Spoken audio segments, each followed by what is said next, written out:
যাদের কিডনির সমস্যা মানে সিকেডি বা যাদের ডায়াবেটিস এবং কিডনি ডিকেডি উভয়ের ক্ষেত্রে কিডনির এই সমস্যাটার কয়েকটা স্টেজ আছে।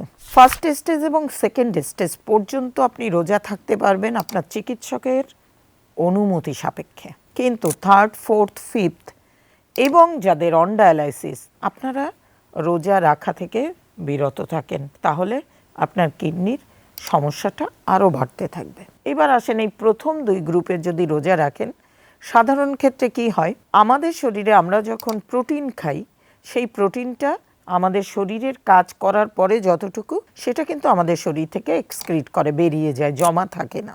একজন কিডনি রোগীর এই এক্সক্রিশন ফাংশনটা কম থাকে, ফলে তাদের এই প্রোটিনটা ব্লাডে জমা হয়, আস্তে আস্তে রক্তে ক্রিয়েটিনিন এবং আরও অনেক কিছু আছে সেগুলো বাড়তে থাকে। তখন তার টোটাল সোর্স অফ প্রোটিনটা একটু কমাতে হয় যাতে না বাড়ে রক্তে।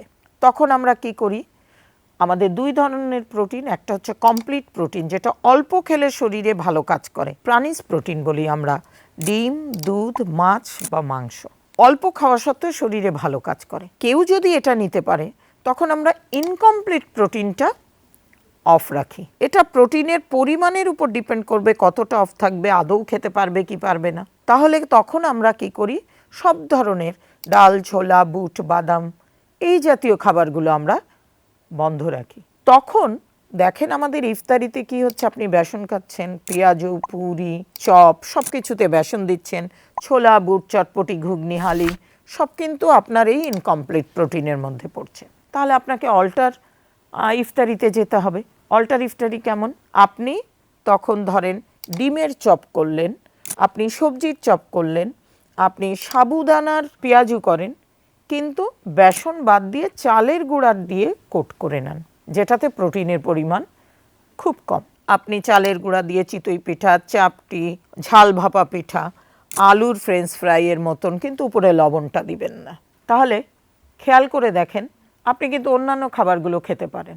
যাদের ডায়াবেটিস নাই, সিকেডি আছে, তাদের ক্ষেত্রে কিন্তু আপনি গুড়ের খাবার খেতে পারেন। আমি বলবো চিনিটা খেন না, চিনি হচ্ছে হোয়াইট পয়জন। এবং সবার যাদের কিডনির সমস্যা তারা কিন্তু বাইরের fast food, junk food, process food, tin food, packet food, বিশেষ করে সল্টেড খাবার কিন্তু সব থেকে বড় জিনিস যেটা আমরা ইগনোর করি, মুড়ি কিন্তু লবণ ছাড়া তৈরি হয় না। আর এখন মুড়িতে লবণের থেকেও মারাত্মক জিনিস দেওয়া হয়, ইউরিয়া।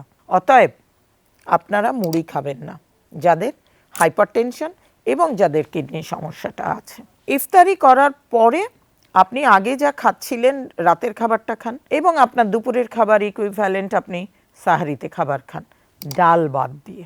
এখানে আপনার প্রোটিন কতটুকু হবে সেটা নির্ভর করবে আপনার ক্রিয়েটিনিন এবং আরও কিছু রিপোর্টসের উপর ভিত্তি করে আপনার পুষ্টিবিদ ঠিক করে দেবে। অতএব রোজার আগে অবশ্যই একজন পুষ্টিবিদের কাছ থেকে আপনার প্রোটিনের নেট প্রোটিন পরিমাণটা ঠিক করে নেবেন।